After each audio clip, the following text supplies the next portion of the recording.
चटाख थप्पड़ की आवाज पूरे क्लास में गूंजी थी। क्लास की लड़कियों ने बेसाख्ता अपने लबों पर हाथ रख लिया, जबकि लड़के भी हैरान थे और जिसके गाल पर ये थप्पड़ पड़ा था वो गाल पर हाथ रखे सामने खड़ी उस नाजुक सी लड़की को देख रहा था, जो देखने में तो नरम नाजुक सी थी, लेकिन थप्पड़ बहुत तेज और जोरदार लगाया था कि थप्पड़ खाने वाले का गाल एक पल में लाल हो चुका था। आंखों के नीचे तारे नाच गए थे। तुम्हारी हिम्मत कैसे हुई ये हरकत करने की? थप्पड़ मारने के बाद भी उसका गुस्सा शांत नहीं हुआ था। उसके करीब आते हुए ये बोली थी। ये आवाज किसी और की नहीं बल्कि शहर के सबसे बड़े और मशहूर बिजनेसमैन आनंद आहूजा की बेटी की थी। मैं तुमसे सवाल कर रही हूँ।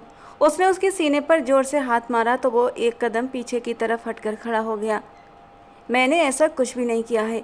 ये सिर्फ और सिर्फ तुम्हारी ये गलतफहमी है। राहुल जो अब थोड़ा थोड़ा सदमे से बाहर आया था, जल्दी से खुद की सफाई पेश की।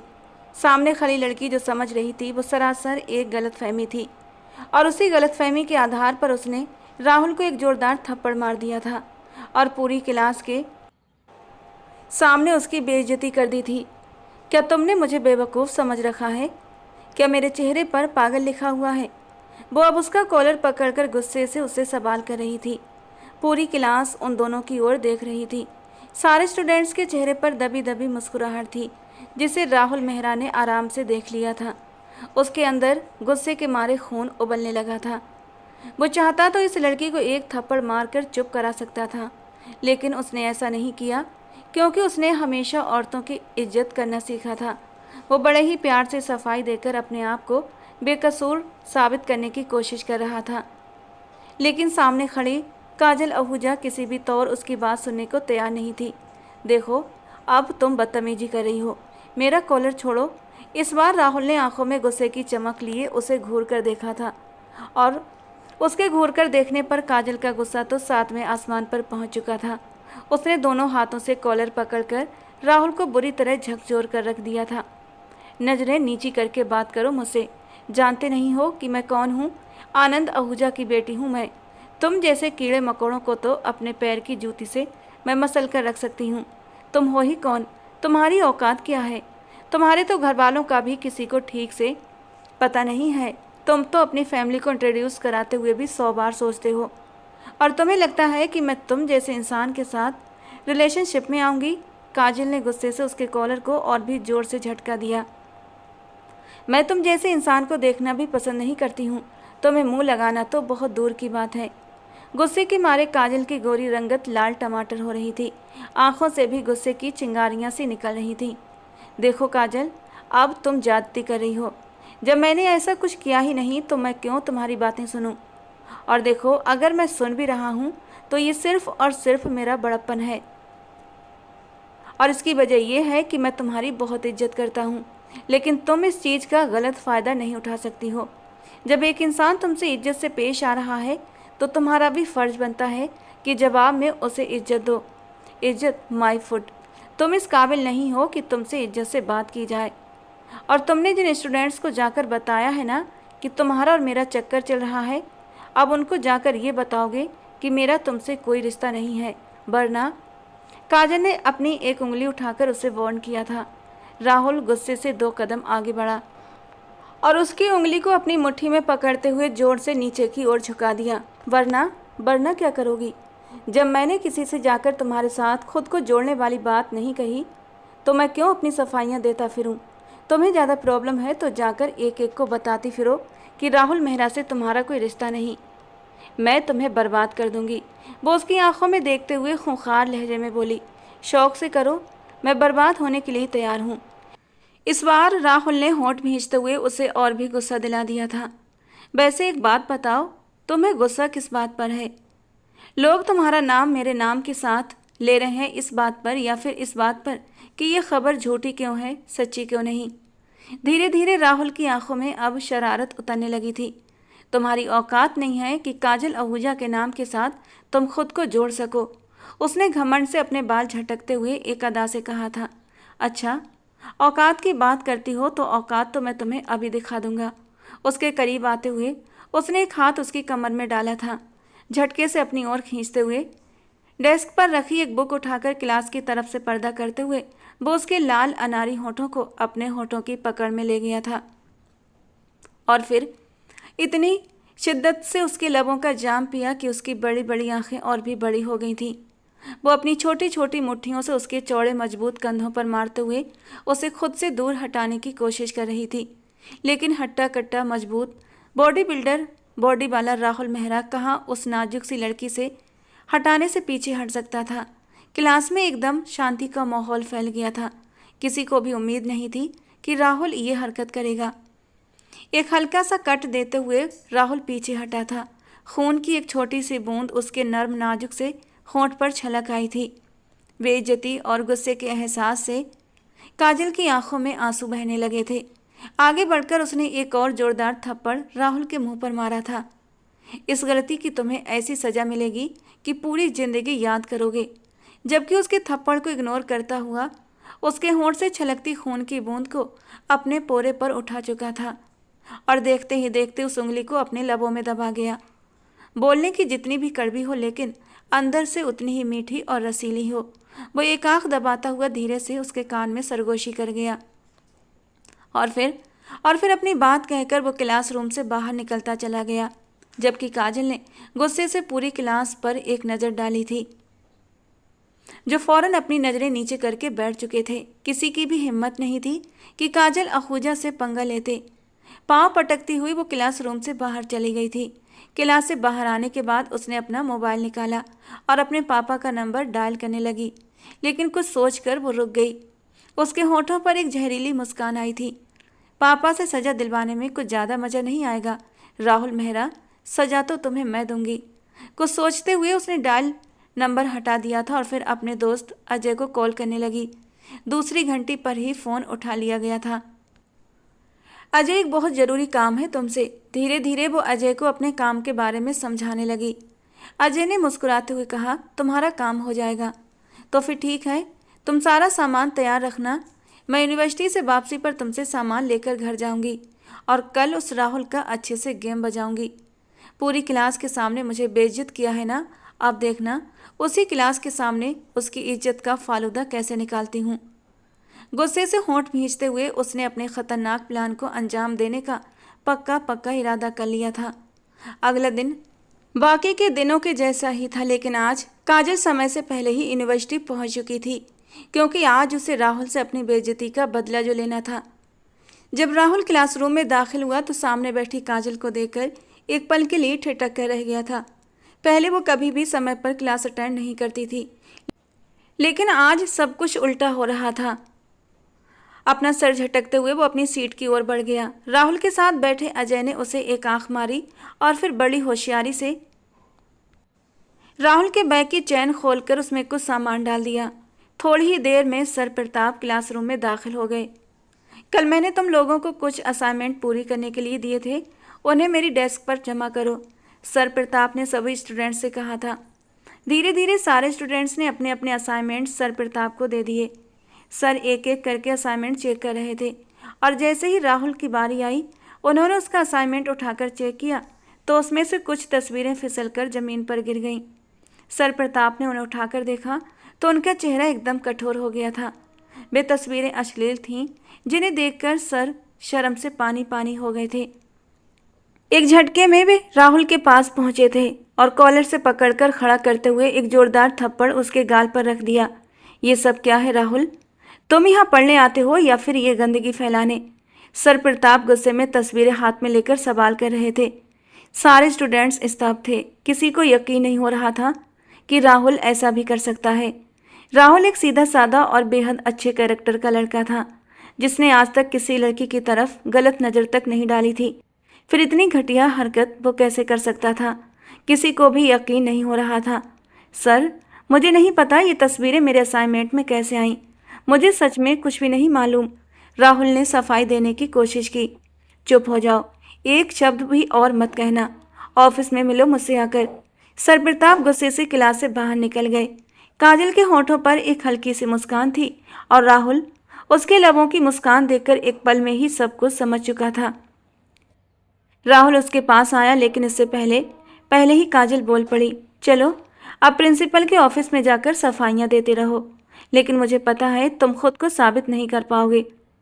राहुल ने अपने सीने पर बाजू बांधे और सामने खड़ी उस तूफान सी लड़की को देखा, जो न जाने क्यों उससे इतनी नफरत करती थी। मैं खुद को साबित करना भी नहीं चाहता काजल, क्योंकि मुझे पता है कि मैं गलत नहीं हूँ। समय खुद ही सबके सामने सच ला देगा। लेकिन तुमने जो ये घटिया हरकत की है ना, उस पर तुम्हें शर्म आनी चाहिए, राहुल ने ठंडे स्वर में कहा। शर्म तो तुम्हें आनी चाहिए, जब कल तुमने मुझे छूने की हिम्मत की थी। अभी तो ये एक छोटा सा ट्रेलर है, पूरी फिल्म तो अभी बाकी है, काजल ने गुस्से से उंगली उठाते हुए कहा।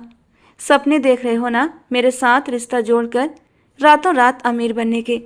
कान खोलकर सुन लो, तुम मेरे पैर की धूल के बराबर भी नहीं हो। राहुल ने अफसोस से उसे देखा था। जितनी खूबसूरत थी उतनी ही घमंडी भी। अगर वो थोड़ी नरम दिल होती तो उसकी खूबसूरती में 4 चांद लग जाते। पहले मैं तुम्हें बाकी लड़कियों से बहुत अलग समझता था। मुझे लगता था कि तुम में थोड़ा बहुत दिमाग मौजूद है, लेकिन नहीं, तुम भी उन अमीर बिगड़ी लड़कियों जैसी ही हो, जो बाप की दौलत पर घमंड में रहती हैं। अब की बार वो एक कदम आगे और बढ़ा था। ये बात सच है काजल कि मैंने कभी भी तुम्हें गलत नज़र से नहीं देखा था, लेकिन अब चूंकि तुमने इतने बड़े बड़े बोल दिए हैं, तो मैं भी तुम्हें ये बात बता देना चाहता हूँ कि मैं यानी राहुल मेहरा तुम सब लोगों के सामने ये वादा करता है कि 2 महीनों के अंदर अंदर मैं इस लड़की से शादी करूँगा। ये मेरी बीवी बनकर मेरे घर आएगी और मैं तुम सबको इस शादी पर दावत भी दूंगा। तुम्हारी हिम्मत कैसे हुई ये सब बकवास करने की? मैं तुम जैसे गरीब और 2 कौड़ी के लड़के से मरकर भी शादी नहीं करूंगी। शादी तो तुम्हें मुझसे ही करनी पड़ेगी। काजल आहूजा, आखिर शेर के मुंह को खून जो लग गया है, वो उसके नरम नाजुक गुलाबी होठों पर फोकस करते हुए बोला था। और कल वाली राहुल की हरकत याद आते ही काजल का खून गुस्से से खौलने लगा था। 2 कदम आगे बढ़ते हुए उसने राहुल को थप्पड़ मारने के लिए हाथ हवा में उठाया था, लेकिन इससे पहले कि काजल उसके चेहरे पर हाथ उठाती, उसने काजल का हाथ बीच में ही रोक लिया था। तुम्हें बहुत शौक है ना मेरे माँ बाप के बारे में जानने का और मेरी फैमिली से इंट्रोड्यूस होने का? तो ठीक है, तुम्हारी ये ख्वाहिश भी मैं बहुत जल्दी पूरी कर दूंगा, तुम्हें उनकी बहू बनाकर। और जहाँ तक मेरे परिवार का सवाल है, तो तुम सब लोग प्रिंसिपल साहब से भी इस बारे में पूछ सकते हो। ये कहकर वो लंबे लंबे डग भरता हुआ वहाँ से निकलता चला गया था और काजल गुस्से से मुट्ठियाँ भींचती गहरी गहरी सांसें लेने लगी थी और दूर तक उसे जाता देखती रह गई। उसका दोस्त हार्दिक खामोशी से दीवार के साथ टेक लगाए हाथ बांधे खड़ा था और मुस्कुराते हुए सामने खड़ी उस तेज तर्रार लड़की को देख रहा था। अब वो लड़की राहुल मेहरा के निशाने पर आ चुकी थी और अब उसे राहुल मेहरा से कोई बचा नहीं सकता था। ये सोचकर ही हार्दिक को उस लड़की पर तरस आने लगा था। वो थोड़ा सा उसके पास आया और बोला, गलती कर दी तुमने राहुल मेहरा से उलझकर। ना उलझती तो तुम्हारी ज़िंदगी में सुकून रहता, लेकिन अब जब गलती कर ही ली है तो उसकी सज़ा भी भुगतनी पड़ेगी तुम्हें। वैसे तुम्हारी गलतफहमी दूर कर दूं कि यूनिवर्सिटी में ये बात राहुल ने नहीं फैलाई थी कि तुम उसकी गर्लफ्रेंड हो सकता है कुछ ऐसे स्टूडेंट हों जो तुमसे या फिर राहुल से जलते हों। बस तुम दोनों को बदनाम करने के लिए उन्होंने ये अफवाह फैलाई होगी, लेकिन तुमने बिना सोचे समझे इसे सच मानकर राहुल मेहरा से दुश्मनी मोल ले ली। अब भगवान से प्रार्थना करो कि तुम्हारी ज़िंदगी में कोई मुसीबत ना आए, या फिर मेरी बात मानो, मैं तुम्हारी भलाई के लिए कह रहा हूँ। अभी भी वक्त है, जाकर राहुल से माफ़ी मांग लो। वो बहुत अच्छा इंसान है, तुम्हें माफ़ कर देगा, वरना बात बहुत आगे तक बढ़ चुकी है और अब तुम्हें कोई उससे बचा नहीं सकता। और काजल हैरत से मुंह खोले हार्दिक को देख रही थी, जो राहुल का बहुत अच्छा दोस्त था। Are you mad? तुम पागल हो गए हो? तुम्हारा दिमाग ख़राब हो गया है? ये कैसी बहकी बहकी बातें कर रहे हो? माफ़ी तो उसे मुझसे मांगनी चाहिए और तुम कह रहे हो कि मैं उससे माफ़ी मांगूं? उस 2 कौड़ी के राहुल से? इम्पॉसिबल। हार्दिक ने गंभीर होकर कहा। मैं तो तुम्हारी भलाई के लिए कह रहा था, बाकी तुम्हारी मर्जी। पर तुमने उसके डायलॉग नहीं सुने? इतने बड़े बड़े डायलॉग वो यूं ही मारकर नहीं गया है। कुछ तो बात है जो वो तुम्हें धमकी देकर गया है। कसम से बंदे में इतना ही कॉन्फिडेंस होना चाहिए। वो जो कुछ भी कह रहा है बिल्कुल सच कह रहा है। उसकी आवाज़ सुनकर कमरे में एक लम्हे के लिए खामोशी फैल गई थी। काजल अब उसकी बात पर हैरानी से उसे देखने लगी। तो तुम्हारा ये कहना है कि उसका ख़ानदान मेरे ख़ानदान से ऊंचा है, यानी वो मेरे पापा से भी ज़्यादा अमीर है। उसने अपने सीने पर हाथ रखते हुए गुस्से से कहा। काजल, सॉरी टू से बट ऐसा ही है। उसने कभी भी अपने पेरेंट्स का फ्लेक्स नहीं मारा, क्योंकि उसको पता है अगर वो लोगों को अपनी हकीकत बताएगा तो लोग उसकी जात में दिलचस्पी लेना शुरू कर देंगे। वो अपनी फैमिली की वजह से अपना नाम नहीं बनाना चाहता, बल्कि वो चाहता है कि उसकी अपनी एक अलग पहचान हो। उसके पापा एक बहुत बड़ी मल्टीनेशनल कंपनी के ओनर हैं। इसके अलावा उनके छोटे छोटे आउटलेट्स भी हैं जो कि इस देश में काम कर रहे हैं। उनका ज़्यादातर बिजनेस अमेरिका में शिफ्ट है। तुम्हारे पापा के पास तो सिर्फ 2 ही कंपनीज हैं मिस काजल, लेकिन उसके पापा के पास तो 8 कंपनीज हैं और वो सारी ही बहुत मशहूर हैं। कुछ के नाम तो तुमने भी सुने ही होंगे। वो झूठ नहीं बोलता है। अगर उसने तुम्हें कहा है कि उसने ये खबर नहीं फैलाई तो तुम्हें उसकी बात माननी चाहिए थी, मगर अब तुमने खुद ही अपनी शामत को आवाज़ दी है। तो मेरी प्यारी सी बहन, अपने आप को दिमागी तौर पर तैयार भी कर लो, क्योंकि अब वो आराम से बैठने वालों में से नहीं है। तुमने पूरी क्लास के सामने उसका कॉलर पकड़ा है और उसको बातें भी सुनाई हैं। इसके बावजूद भी उसने सब्र किया और तुमसे प्यार से बात करने की कोशिश की थी। अगर तुम्हारी जगह वहाँ पर कोई और लड़की होती ना, तो वो उसका मुंह तोड़ चुका होता। यार वाह, उसकी पर्सनालिटी तो बिल्कुल हीरो जैसी लगती है। एक लड़की ने पीछे से आवाज़ लगाई थी। तो काजल उसे गुस्से से घूरने लगी। वो एकदम ही चुप हो गई। सब लोग अब अपने अपने काम में बिजी हो चुके थे, मगर काजल का दिल जोर जोर से धड़क रहा था। उसे किसी अनहोनी का एहसास होने लगा था। राहुल की ये सच्चाई सुनकर न जाने क्यों वो अंदर ही अंदर डर चुकी थी। राहुल ने उसे जो धमकी दी थी, कहीं वो उस पर सच में अमल न कर बैठे। नहीं, ये सिर्फ एक धमकी है। वो ऐसा कुछ भी नहीं करेगा। भला शादी कोई गुड्डी गुड़ियों का खेल है जो वो मुझे मेरी मर्जी के बगैर शादी करेगा? हरगिज़ भी नहीं। उसने खुद को समझाया था। छुट्टी के वक्त वो मेन गेट पर आई थी, क्योंकि उसका ड्राइवर उसे लेने के लिए आने वाला था। लेकिन सामने का मंजर देखकर उसे लगा जैसे उसके कदमों के नीचे से ज़मीन खिसक गई हो। आज ड्राइवर की जगह उसके पापा उसे लेने आए थे। वो शख्स यानी राहुल मेहरा इस वक्त उसके पापा आनंद आहूजा के गले लग रहा था और किसी बात पर हंस भी रहा था। वो तेज तेज कदमों से उनके पास चली आई। पापा, आप यहाँ? बहादुर कहाँ है? अपने ड्राइवर बहादुर के बारे में पूछते हुए उसने चोर नज़रों से राहुल को देखा था, जो आंखों में एक अजीब सी चमक लिए काजल को बड़े ही गौर से देख रहा था। न जाने उसकी आंखों में ऐसा क्या था कि काजल अंदर तक कांप उठी थी। अब से पहले जो वो बड़ी बहादुर बनती फिरती थी और राहुल पर बिना सोचे समझे हाथ उठा दिया करती थी, अब उसकी सारी बहादुरी हवा हो चुकी थी। अरे काजल बेटा, बहादुर को मैंने किसी काम से भेज दिया है। उसे आने में कम से कम अभी 1 घंटा और लगेगा। बस इसीलिए मैं तुम्हें लेने चला आया। लेकिन यहाँ तो मेरी मुलाकात राहुल मेहरा से हो गई।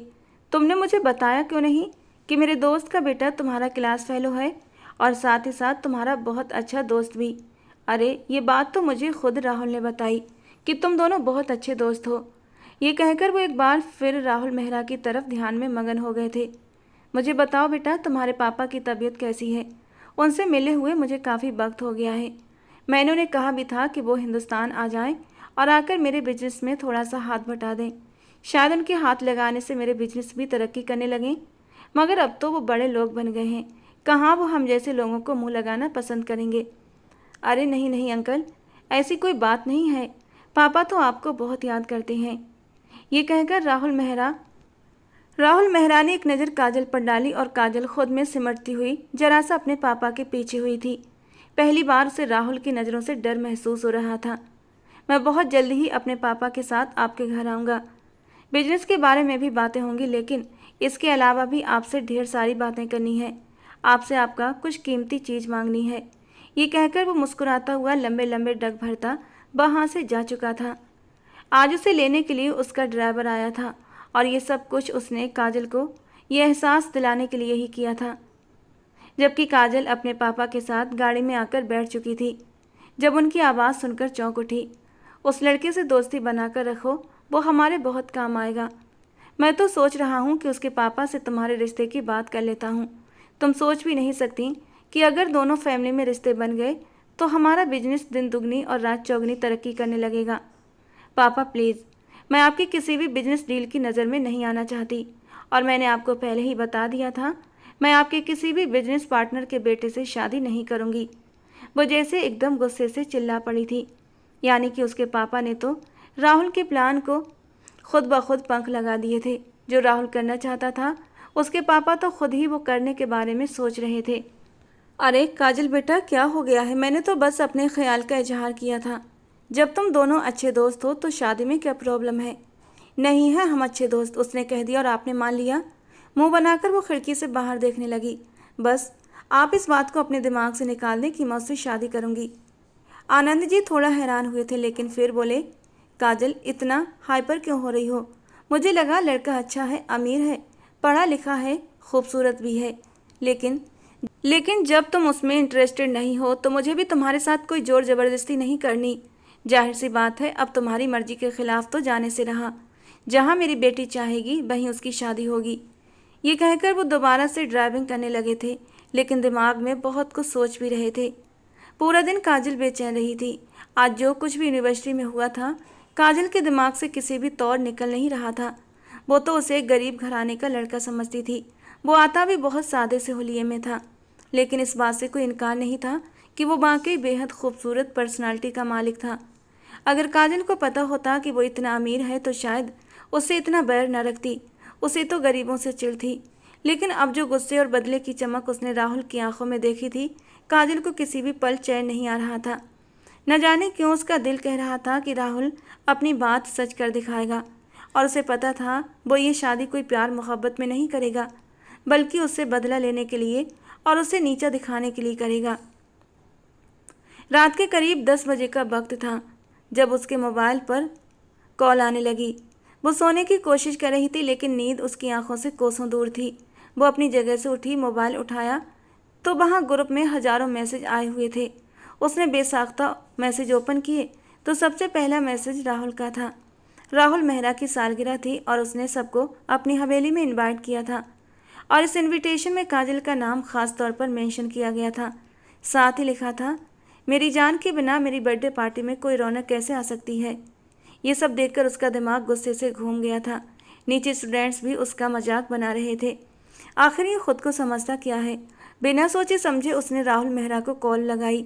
दूसरी ही बेल पर कॉल अटेंड कर ली गई। अरे मेरे ख्वाबों की रानी, मैं तुम्हें ही याद कर रहा था। देखो, दिल को दिल से राह होती है। कैसे तुमने मुझे कॉल कर ली? सच बताना, तुम भी मुझे याद कर रही थी ना? मैं तुम्हारा मुंह तोड़ दूंगी जलील इंसान। तुम आखिर खुद को समझते क्या हो? मैं तो खुद को एक इंसान ही समझता हूँ, लेकिन आप खुद को बहुत कुछ समझती हैं। खैर, मैंने आपके लिए एक छोटा सा तोहफा भेजा था, क्या आपको वो मिला नहीं? क्या मतलब है तुम्हारी इस बात का? तुमने मेरे लिए क्या भेजा था? अरे मुझे अफसोस है कि आपके नौकर ने अभी तक वो आपको नहीं दिया। ये सुनकर उसने जल्दी से कॉल काटी और भागती हुई नीचे गई। उसकी माँ अभी तक किचन में ही मौजूद थी और सुबह के लिए नौकरों को कुछ बता रही थी, क्योंकि अगले ही दिन उनके घर में भी दावत थी। उसके पापा एक बहुत बड़े प्रोजेक्ट के सिलसिले में देश से बाहर जा रहे थे, इसीलिए उन्होंने सोचा कि बाकी सारे कलीग्स को घर पर दावत में बुला लिया जाए। वो बुरी तरह बेचैन होती किचन में आई थी। मम्मी, क्या मेरे लिए कुछ आया था? अरे बेटा, तुम उठ गई, मैं तो तुम्हारे कमरे में आने ही वाली थी। ये कहकर वो अपने हाथ साफ करते हुए किचन से बाहर निकली। तुम्हारे पापा ने मुझे सब कुछ बता दिया, सूरज भाई और उनके बेटे राहुल के बारे में। तुम्हें पता है, राहुल मेहरा ने तुम्हारे लिए फूलों का गुलदस्ता भेजा है और साथ ही तुम्हारे लिए चॉकलेट्स भी भेजी हैं। मुझे तो लग रहा है कि राहुल तुम में दिलचस्पी लेने लगा है। कितना अच्छा है अगर तुम दोनों की मंगनी हो जाए। मम्मा प्लीज़, भगवान के लिए बस कर जाएं। और किसने उसे ये सब कुछ करने की इजाज़त दी? उसे क्या लगा वो मुझे गिफ्ट भेजेगा और मैं उसके गिफ्ट स्वीकार कर लूँगी? इससे पहले कि वो फूल उठाकर डस्टबिन में फेंकती, उसकी माँ ने उसका हाथ पकड़ लिया। तुम पागल तो नहीं हो गई हो? उस बच्चे ने इतने प्यार से भेजे हैं और मसला क्या है तुम्हें? मम्मा, वो इंसान मुझे पसंद नहीं। कोई एक वजह उसे पसंद ना करने की? बस मम्मा, वो मुझे अच्छा नहीं लगता। वो बहुत रूड है, उसने निगाहें चुराते हुए कहा। हकीकत तो ये थी कि वो उससे डर रही थी। कोई भगवान की बनाई हुई वजह हो तो बताओ तुम्हारे नफरत करने की। और वो ऐसी कौन सी कमी थी जो अपनी माँ को बताती? क्योंकि राहुल में तो कोई कमी थी ही नहीं। पैर पटकती गुस्से से वो अपने कमरे में आ गई थी और सारे फूल नोच नोच कर पूरे कमरे में बिखेर दिए। अजीब पागल लड़की है, ऐसे रिश्तों के लिए तो लड़कियां सपने सजाती हैं। और इसे घर बैठे बिठाए इतना अच्छा लड़का मिल रहा है और इसके नखरे हैं कि ख़त्म नहीं हो रहे। आरती जी ने गुस्से और अफसोस से अपनी बेटी को मन में खूब बुरा भला कहा। राहुल मेहरा 2 ही दिनों के बाद अपने पेरेंट्स के साथ उनके घर आया था। वो उसके पापा आनंद आहूजा के पास ही सोफे पर बैठा उनसे बातें कर रहा था, जबकि काजल किचन में अपनी मम्मी के साथ खड़ी थी। मम्मी, ये यहाँ क्यों आया है? वो कितनी देर से एक ही सवाल अपनी माँ से किए जा रही थी। काजल, ये तुम कोई 10वीं बार पूछ रही हो। कितनी बार बताऊँ तुम्हारे रिश्ते की बात करने आया है, पसंद करता है तुम्हें और तुमसे शादी करना चाहता है। और ये तुमने कैसे कपड़े पहने हुए हैं? जाओ जाकर चेंज करो, खुद में थोड़ी सी मैच्योरिटी लेकर आओ। अगर उसकी मम्मी ने देखा तो क्या सोचेंगी कि कितनी लापरवाह लड़की है। मामा, मुझे किसी के सोचने से फ़र्क नहीं पड़ता। अब मैं 90s की लड़कियों की तरह सर पर दुपट्टा लेकर, हाथों में चाय की ट्रे लेकर शर्माती हुई उसके सामने जाने से रही। वो बुरा सा मुंह बनाती हुई वहीं किचन की सेल पर बैठ चुकी थी। अंदर ही अंदर उसका दिल बुरी तरह बेचैन हो रहा था। जो धमकी उसने काजल को यूनिवर्सिटी में दी थी, वो उसे बहुत जल्दी ही अपने अंजाम तक पहुंचाने वाला था। पता नहीं शादी के बाद उसके साथ कैसा व्यवहार करेगा। जरूर उसे अपनी बेइज्जती का बदला लेगा। ये सोचकर ही वो अंदर से बुरी तरह डर रही थी। तुम मेरी बात मान रही हो या फिर मुझे सख्ती करनी पड़ेगी? वो मुंह बनाती हुई बोली तो वो पाँव पटकती हुई अपने कमरे में चली गई। मजबूरन हल्का फुल्का तैयार हुई थी। उसने सोच लिया था कि वो कुछ ऐसा करेगी कि रिश्ता होने से पहले ही ख़त्म हो जाएगा। यह आइडिया दिमाग में आते ही उसे थोड़ा सा सुकून मिला था। उसने स्काई ब्लू कलर का कुर्ता और वाइट पैंट पहन रखी थी। उसके ऊपर बड़ा सा दुपट्टा वो अपने कंधों पर सजाए बाल खोले हुए जब बाहर निकली तो राहुल मेहरा नजरें फेरना भूल चुका था। कोई शक नहीं था कि वो लड़की बहुत हसीन थी। अपने आप से हमेशा लापरवाह रहती थी। कभी बालों को पोनी में बांध लेती, तो कभी जूड़े में, तो कभी खुला छोड़ देती। मेकअप के नाम पर चेहरे पर कुछ भी नहीं लगाती थी। कपड़े भी ऊट पटांग पहनती, कभी ढीला ढाला ट्राउजर और ढीली ढाली टी शर्ट, तो कभी मिनी स्कर्ट, तो कभी टाइट जीन्स के साथ शॉर्ट कुर्ता। लेकिन आज वो थोड़ा सा तैयार होकर बाहर आई थी। हल्का फुल्का मेकअप उसके रूप को और भी निखार रहा था। आज तो वो सच में चांद का टुकड़ा मालूम हो रही थी। ऊपर से उसके चेहरे पर मौजूद गुस्सा, उसका फूला हुआ चेहरा और उसकी लाल नाक। राहुल मेहरा को उस पर ढेर सारा प्यार आ गया था। रात के खाने के बाद वो लॉन में जाकर खड़ी हो गई। राहुल मेहरा भी उसके बराबर में खड़ा हो गया। कैसी हो तुम? उसने बात करनी शुरू की। मुझे तुमसे बात नहीं करनी। गुस्से से उंगली उठाते हुए वो पीछे पलटी थी और वो झटके से उसकी कलाई को अपनी मुट्ठी में पकड़ चुका था। एक तो तुम उंगली उठाकर वार्निंग बहुत देती हो, कहते हुए वो उसकी उंगली को अपने लबों के करीब ले गया था और अगले ही पल उसकी उंगली को अपने दांतों के नीचे दबा दिया। एक सिसकी काजल के होठों से निकली थी। जंगली इंसान, क्या कर रहे हो? छोड़ो मेरा हाथ। एक झटके से उसने अपना हाथ छुड़ाया था। जब तुम इस तरह गुस्से में लाल होती हो तो जी चाहता है तुम्हें अपनी बाहों में समेट कर तुम्हारे लाल अनार गालों को अपने होठों से छू लूं, फिर उसके बाद तुम्हारी इस लाल होती नाक को, और फिर उसके बाद तुम्हारे इन गुलाबी रस भरे होठों को। वो एक उंगली से उसके होठों को छूकर बोला था और काजल ने उसका हाथ गुस्से से झटक दिया। तुम एक नंबर के बदतमीज इंसान हो। शुक्र मनाओ कि मैंने पापा को वो वाली बात नहीं बताई जब तुमने मुझे किस किया था। बता देती तो 1 मिनट में तुम्हें घर से चलता कर देंगे। मेरी तरफ से खुली इजाज़त है, जाओ जाकर बता दो। वैसे एक एडवाइस है, लड़कियां ये बात अपने मुंह से कहती अच्छी नहीं लगती कि पापा आपके दामाद ने मुझे लिप टू लिप किस किया था। इस हिसाब से तो तुम हमारे सुहागरात की सारी पोल पट्टी खोल कर रख दोगी। थोड़ा तो शर्म लिहाज करो लड़की। वो उसके सर पर हल्की सी चपत मारते हुए शरारत से एक आंख दबाकर बोला था और वो शर्म से एकदम लाल हुई थी। लेकिन अगले ही पल वो उसे गुस्से से घूरने लगी। तुम एक नंबर के ढीठ और बेशरम इंसान हो। मुझे तुमसे कोई भी बात नहीं करनी। मुझे भी तुमसे बात करने का कोई ख़ास शौक़ नहीं है। अपनी मम्मी के कहने पर तुम्हारे पास आया हूँ और तुम मुझे नहीं बता सकती कि मुझे क्या करना चाहिए और क्या नहीं। बेहतर यही है कि अपने काम से काम रखो। वो जो सोच रहा था कि उससे नॉर्मल और नरमी से बात करेगा, उसके बदतमीजी भरे लहजे को देखकर खुद भी गुस्से में आ गया था। आखिर तुम्हें ये सब कुछ करने में मिलता क्या है? और मुझे बताओ कि तुम इतनी आखिर जिद्दी हो क्यों? इस बार तुम जो जिद पकड़ कर बैठी हो वो एक बेकार सी जिद है। जब एक इंसान ने गलती की ही नहीं तो तुम क्यों उसे सज़ा देने पर तुली हो? मैंने तुम्हें बताया ना कि मैंने ये बात मशहूर नहीं की। ये सारा काम शायद राजा का है। मैं नहीं जानता कि उसको मेरे साथ क्या मसला है, या फिर ये भी हो सकता है कि उसकी तुम्हारे साथ दुश्मनी हो, जिसकी वजह से उसने ये सब कुछ किया हो। मिस्टर राहुल मेहरा, राजा आपके बहुत अच्छे दोस्त हैं, मेरे नहीं। ओह कम ऑन यार, बस कर जाओ, अब बहुत हो गया। मैं इतना गया गुजरा भी नहीं जो थर्ड क्लास लोगों को अपना दोस्त बनाऊंगा। आप कोई महाराणा प्रताप नहीं है, उसने मुंह बनाते हुए कहा तो राहुल मेहरा ने अपनी मुस्कुराहट दबाई थी। तुम बहुत प्यारी लग रही हो, उसने धीमे लहजे में कहा तो एक लम्हे के लिए उसका दिल जोरों से धड़क उठा था, मगर अगले ही पल उसने खुद को फिर से पत्थर बना लिया। मुझे पता है, आपको बताने की ज़रूरत नहीं। वो वहाँ से जाने ही लगी थी कि अनजाने में राहुल ने उसका बाजू पकड़ लिया, लेकिन बाजू के साथ साथ उसका दुपट्टा भी उसके हाथ में आया था और फिर फिसलता हुआ उसका दुपट्टा नीचे फर्श पर गिर चुका था। खूबसूरत टाइट कुर्ते में उसकी खूबसूरती पूरी तरह जाहिर हो रही थी। ऊपर से उसके कुर्ते का डीप गला। एक पल के लिए राहुल की नज़रें उसके वजूद पर अटक गईं, लेकिन अगले ही पल उसने जल्दी से उसके ऊपर से नज़रें हटाई थीं। ये सब कुछ इतना अचानक हुआ था कि उसे बिल्कुल भी अंदाज़ा न हो सका। उसे सोचने समझने का वक्त भी नहीं मिला। वो चाह रहा था कि वो तो इस जिद्दी सी लड़की के साथ थोड़ा सा वक्त और गुजारे और उसे उसके बारे में जाने। काजल ने इस चीज़ को गलत मतलब दे दिया और अपनी ज़िंदगी की एक और गलती कर बैठी। उसका हाथ उठा था और राहुल के चेहरे पर निशान छोड़ गया था। तुम हर बार अपनी हद पार कर जाते हो राहुल। जानते हो उस दिन जो तुमने घटिया हरकत की थी ना, क्लास में मुझे किस करके, तुम्हें उसी वक्त सज़ा देनी थी, तुम पर पुलिस कंप्लेंट करनी थी। तो आज तुम ये दोबारा से घटिया हरकत करने के बारे में सोच भी नहीं सकते थे।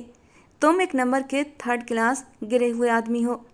अब की बार राहुल मेहरा ने उसे कंधों से पकड़ लिया और खींचते हुए लॉन के दूसरे हिस्से में ले गया, जहाँ से उन्हें कोई भी देख नहीं सकता था।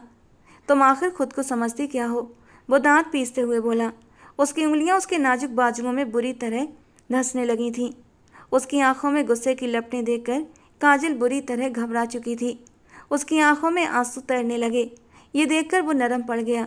तुम जानती भी हो कि इस गलती की क्या सज़ा हो सकती है। मैंने कोई गलती नहीं की, जो कुछ किया है सोच समझ कर किया है। वो अभी भी उसकी आंखों में आंखें डालकर नफरत भरे अंदाज में बात कर रही थी। मुझे सिर्फ ये बता दो कि तुम मुझसे इतनी नफरत क्यों करती हो। आखिर मैंने तुम्हारा बिगाड़ा क्या है, सिर्फ एक वजह बता दो। तुम एक नंबर के घटिया इंसान हो राहुल मेहरा, और मैं तुम्हारी हकीकत से बहुत अच्छे तरीके से परिचित हूँ। अब की बार वो हैरान रह गया। अच्छा मुझे बताओ कि मेरी ऐसी कौन सी हकीकत है, क्योंकि मुझे अपनी हकीकत के बारे में कुछ भी नहीं मालूम। छोड़ो मुझे, मुझसे दूर हो जाओ। मैं तो तुम्हारी शक्ल भी देखना नहीं चाहती हूँ। अपने गंदे हाथ मेरे ऊपर से हटा लो। मुझे तुम्हारे वजूद से घिन महसूस हो रही है। मैं इस वक्त तक अपने हाथ तुम्हारे कंधे से नहीं हटाऊंगा जब तक तुम मुझे ये नहीं बता देती कि आखिर कौन सी ऐसी हकीकत है जिसकी वजह से तुम मुझसे इतनी नफरत करने लगी हो, और तुम्हारे साथ मैंने ऐसा कौन सा घटिया काम किया है जो तुम मेरे बारे में इस तरह की बातें मशहूर करती फिर रही हो। उसकी आंखों से आंसू गिरने लगे थे। उसके गाल भीग चुके थे, जबकि आंखें भी लाल होने लगी थीं। राहुल ने गहरी सांस ली और वो और ज़्यादा उस लड़की पर जुल्म नहीं कर सकता था। उसने उसके कंधे छोड़ दिए थे और वो भागती हुई अपने कमरे में चली गई। काश कि तुम अपने दिल से ये नफरत निकाल दो और मेरी मोहब्बत को समझना शुरू कर दो काजल।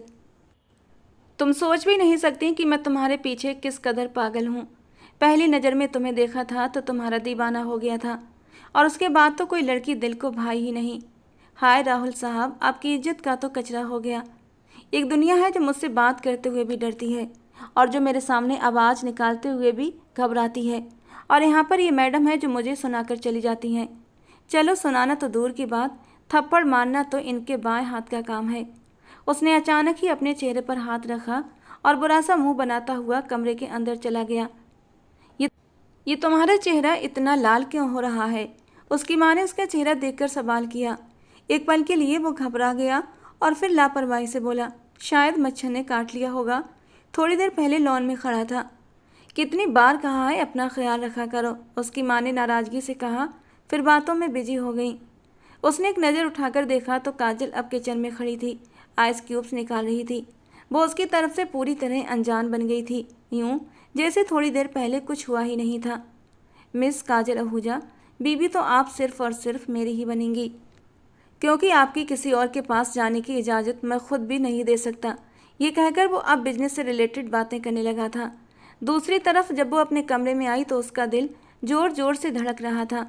वो अपने कंधों पर उसके हाथों का स्पर्श महसूस कर रही थी, जिसकी वजह से उसकी हालत भी बिगड़ती जा रही थी। और वो इंसान मुझे हासिल करने में कामयाब हो गया तो ये सोच कर ही उसका दम घुटने लगा था। नहीं नहीं, वो एक घटिया इंसान है। उसने सब लड़कियों की ज़िंदगियां बर्बाद की हैं और मैं उसे अपनी ज़िंदगी बर्बाद करने की इजाज़त नहीं दूंगी। हे भगवान, मेरी मदद कर और मुझे उसके चंगुल से बाहर निकाल दे, या फिर मुझे उसके जाल में मत फंसने देना। ये कहकर वो नीचे ज़मीन पर बैठ गई थी। वो अपने बाल नोचने लगी, खींचने लगी, जबकि वो उसकी हालत से पूरी तरह बेखबर था। सुबह जब काजल सोकर उठी तो उसके सिर में तेज़ दर्द हो रहा था। अचानक उसका मोबाइल बजा। उसने देखा कि दोस्त की तरफ से उसकी कॉल आ रही थी। यार, राहुल मेहरा ठीक कह रहा था। उसने किसी को भी कुछ नहीं बताया। वो तो तुम्हारी बहुत इज्जत करता था। अगर कोई लड़का तुम्हारा नाम लेता तो वो उसे डांट कर चुप करवा देता था। उसने तो तुम्हारी वजह से कुछ लड़कों के साथ लड़ाई भी की थी। यार, वो तुम्हारी इज्जत खराब कैसे कर सकता था? मैंने तुम्हें पहले भी ये बात समझाई थी। ये काम टोनी का है। टोनी वही लड़का जिसने कुछ अर्सा पहले उसे प्रपोज किया था, मगर उसने सख्ती से मना कर दिया था। उसी वजह से ही उसने उसे सब स्टूडेंट्स में बदनाम करने की कोशिश की थी। अगर तुम मेरी बात मानो तो जाकर राहुल मेहरा से माफ़ी मांग लो। उससे माफ़ी मांगती है मेरी जूती। चलो, मैं मानती हूँ उसने ये अफवाह नहीं फैलाई, लेकिन तुमने देखा नहीं था उस दिन उसने पूरी क्लास के सामने कैसे मुझे किस किया था। मैं उसे बिल्कुल भी माफ़ नहीं करूँगी। और उसकी बात पर उसकी सहेली रिया खिलखिलाकर हंस पड़ी थी। वैसे यार, कितना खूबसूरत सीन था वो। अगर मेरे साथ ऐसा करता तो मैं तो उस पर लट्टू हो जाती। एकदम फिल्मी सीन था। इतना जोरदार किस, हाय मैं तो मर जावा। रिया ने अपने दिल पर हाथ रखकर मरने की एक्टिंग की थी, जबकि काजल फ़ोन को घूर कर रह गई थी। तो मर जाओ मेरी बला से, लेकिन मैं उस इंसान को माफ़ नहीं कर सकती। मेरे इतने बुरे दिन नहीं आए जो मैं उससे जाकर माफ़ियाँ मांगती फिरूँ। यार देखो, अब तुम जाती कर रही हो। तुमने पहले उसके साथ गलत किया और अब तुम्हारा फ़र्ज बनता है कि तुम मुझसे माफ़ी मांगो। मैंने कुछ भी गलत नहीं किया है, और वैसे भी उसका नाम मेरे नाम के साथ जुड़ा तो गलती सारी उसकी है। यार, तुम किस कदर अजीब लड़की हो। इसमें उसका क्या कसूर है? उस बेचारे को तो कुछ भी पता नहीं था। क्लास में तुमने ही जाकर ऊंचा ऊंचा चिल्लाना शुरू कर दिया। उसको तो उसी वक्त पता लगा था। ऊपर से तुमने उसे थप्पड़ भी मारा और उसका कॉलर भी पकड़ लिया, और बदले में उसने तो तुझे कितना प्यारा सा किस दिया था, और तू है उल्टा उससे नाराज़ हो रही है। तू मेरी सहेली है या फिर उसकी? काजल झुंझलाकर बोली। यार, ऑफ कोर्स मैं तुम्हारी बेस्ट फ्रेंड हूँ और हमेशा तुम्हारा ही साथ देती हूँ, लेकिन इस बार तुम गलती कर रही हो।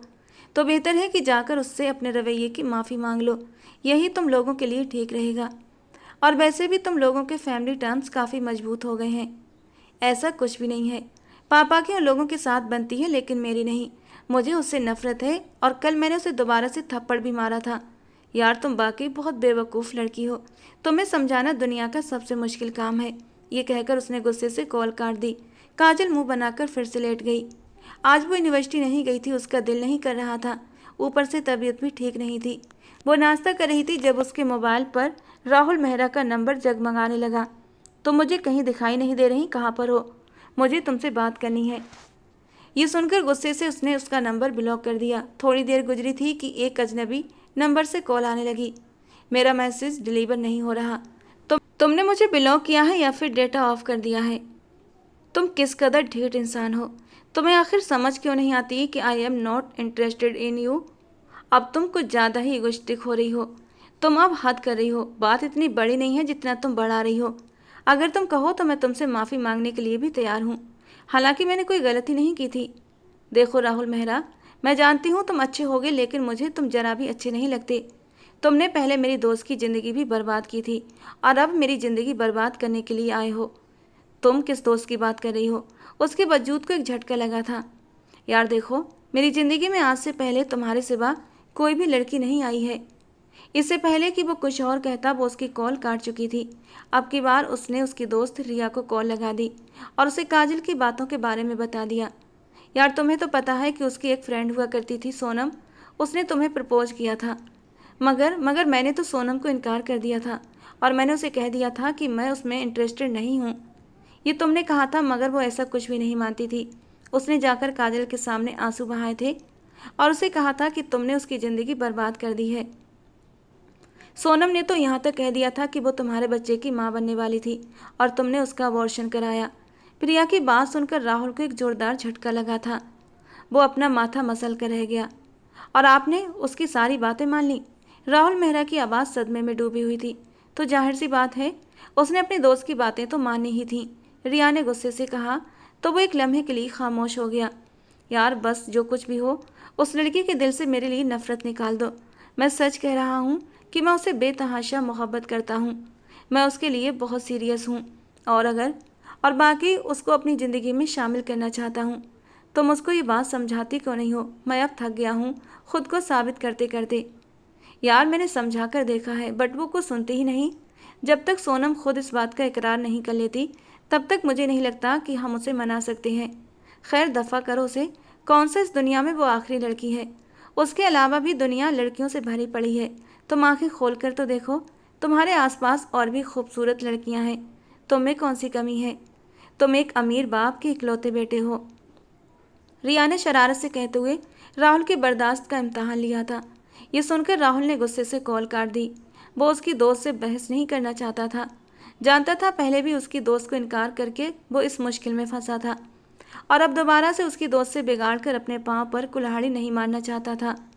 राहुल मेहरा ने घर जाकर अपने पापा से दो टूक अंदाज में कह दिया कि वो काजल से ही शादी करेगा। इसके अलावा किसी और की तरफ आंख उठाकर भी नहीं देखूंगा।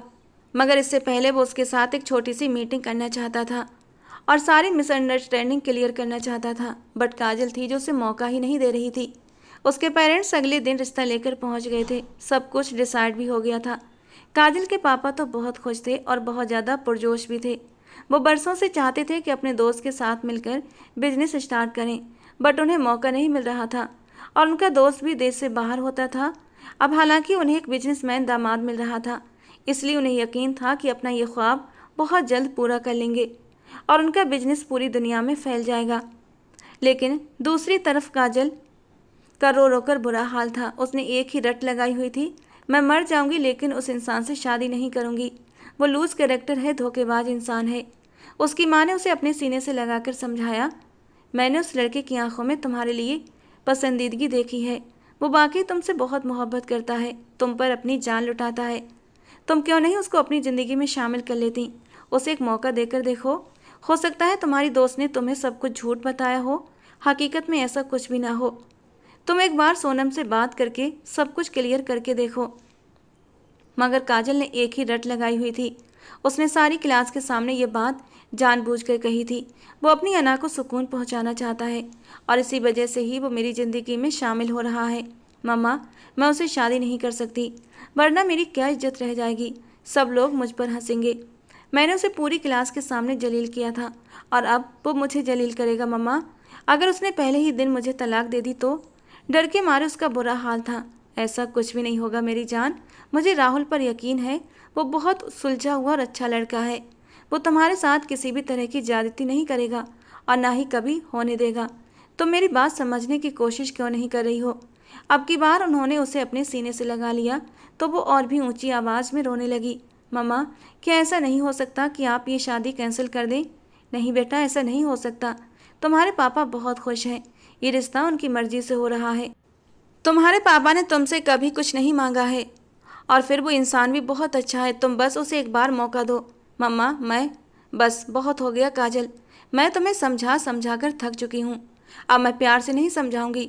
अब अगर मुझे तुम्हारे साथ ज़बरदस्ती करनी पड़ी तो मैं ज़बरदस्ती भी करूँगी। गुस्से से अपनी बात पूरी करके वो वहाँ से चली गई थी। अगले दिन काजल की सास उसके पास आई ताकि उसे बाजार लेकर जा सकें। उसकी शादी के लिए जोड़ा खरीदना था, लेकिन काजल ने दो टूक अंदाज में कहा, उसे कोई दिलचस्पी नहीं है, आप जो कुछ भी लेना चाहती हैं ले लीजिए। वो थोड़ी सी शर्मिंदा हो गई थी और थोड़ी सी मुरझा भी गई, बट काजल की मम्मी ने उनसे माफ़ी मांग ली थी। शादी का दिन आ गया। वो बहुत ज़्यादा खुश था, बहुत ज़्यादा पुरजोश भी। उसने अपने सब क्लास फेलोज़ को शादी पर दावत दी थी। वो स्टेज पर बैठी हुई थी जब उसकी एक क्लास फेलो उसके कानों में सरगोशी करते हुए कहने लगी, तुमने तो कहा था तुम इस आदमी से नफरत करती हो और इसको कभी भी अपनी ज़िंदगी में शामिल नहीं करोगी और तुम इस पर थूकना भी पसंद नहीं करोगी। अब तुम इसकी बीवी बन रही हो।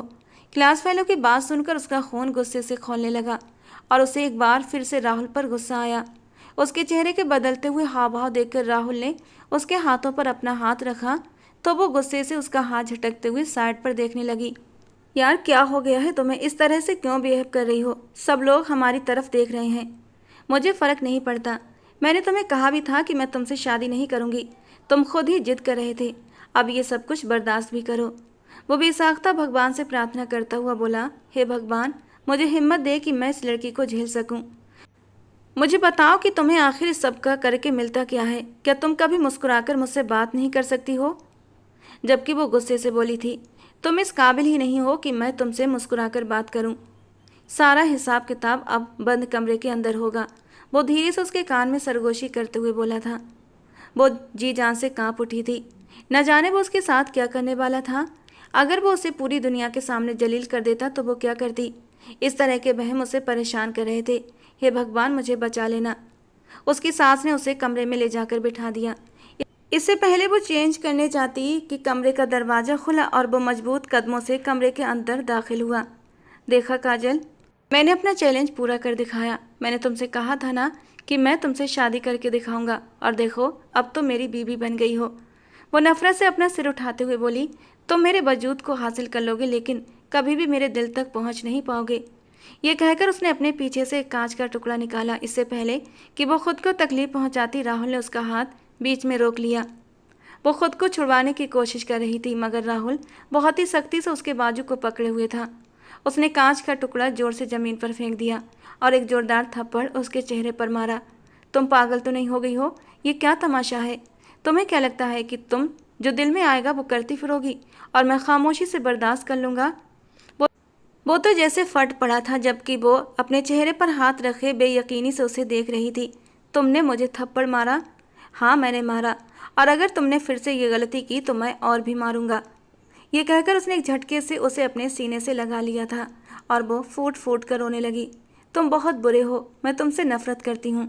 तुम मुझसे नफरत करो लेकिन मेरी जान, खुद को तकलीफ मत पहुँचाओ। मैं तुम्हें तकलीफ में नहीं देख सकता।